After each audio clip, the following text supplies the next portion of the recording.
ओम ब्रह्म सत्यम सर्वधार।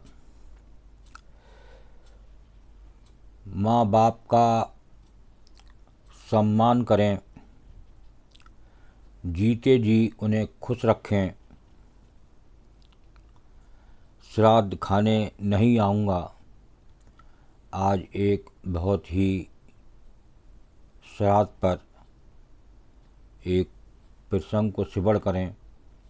देखिए, बूढ़े पिता और बेटे का एक प्रसंग।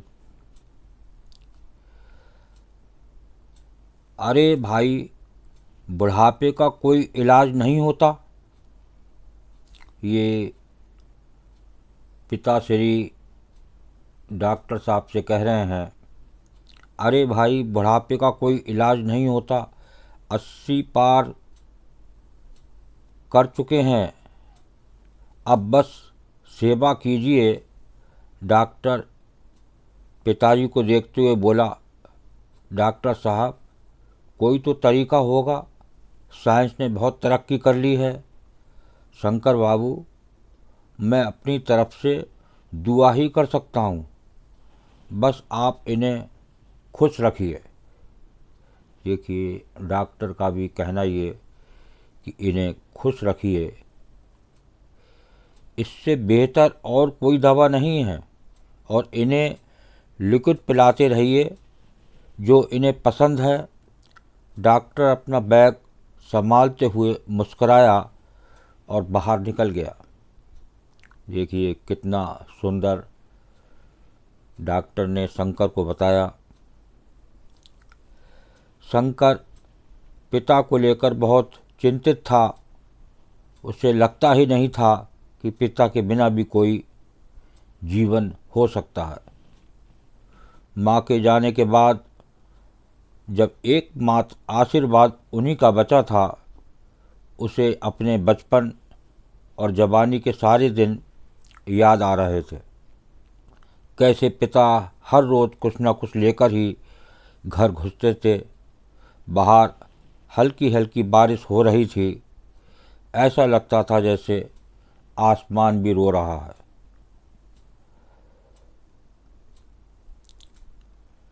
शंकर ने खुद को किसी तरह समेटा और पत्नी से बोला, सुशीला, आज सबके लिए मूंग दाल के पकौड़े, हरी चटनी बनाओ। मैं बाहर से जलेबी लेकर आता हूँ। पत्नी ने दाल पहले ही भिगो रखी थी। वो भी अपने काम में लग गई। कुछ ही देर में रसोई से खुशबू आने लगी पकौड़ों की। शंकर भी जलेबियाँ ले आया था। वो जलेबी रसोई में रख पिता के पास बैठ गया। उनका हाथ अपने हाथ में लिया और उन्हें निहारते हुए बोला, बाबा, आज आपकी पसंद की चीज़ लाया हूँ, थोड़ी जलेबी खाएंगे? पिता ने आंखें झपकाईं और हल्का सा मुस्करा दिए। वो अस्फुट आवाज़ में बोले, पकौड़े बन रहे हैं क्या?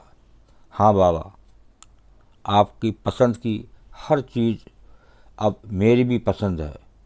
अरे सुषमा, ज़रा पकौड़े और जलेबी ले आओ।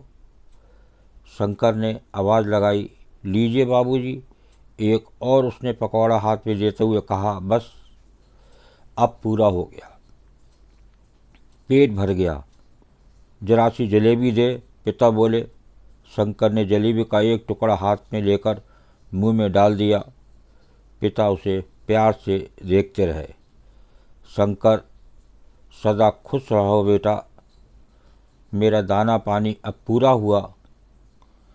पिता बोले, बाबा, आपको तो सेंचुरी लगानी है, आप मेरे तेंदुलकर हो। आंखों में आंसू बहने लगे थे। वो मुस्कराए और बोले, तेरी माँ पवेलियन में इंतज़ार कर रही है। अगला मैच खेलना है। तेरा पोता बनकर आऊँगा, अब खूब खाऊंगा बेटा। पिता उसे देखते रहे। शंकर ने प्लेट उठाकर एक तरफ रख दी। मगर पिता उसे लगातार देखे जा रहे थे। आंख भी नहीं झपक रही थी। शंकर समझ गया कि यात्रा पूर्ण हुई। तभी उसे ख्याल आया, पिता कहा करते थे श्राद्ध खाने नहीं आऊँगा, कौआ बनकर जो खिला रहा है अभी खिला दे। माँ बाप का सम्मान करें और उन्हें जीते जी खुश रखें। ये है असली श्राद्ध कि आज माँ बाप को लोग वृद्ध आश्रम में डालते देखा जा रहा है। उनकी सेवा करना नहीं चाहता है। परिवार में बड़ा कोई परिवार ऐसा मिलता है जहाँ सेवा होती है, तो एक माँ बाप की जीते जी सेवा ये सबसे बड़ा श्राद्ध है। दूसरा उनका सम्मान, उनकी सेवा ही असली श्राद्ध। ओम ब्रह्म सत्यम सर्वदा। ये श्राद्ध के लिए बड़ा अच्छा प्रसंग है। लोगों को शेयर करें, लोग जानें कैसे होती है माता पिता की सेवा। ओम ब्रह्म सत्यम सर्वदा।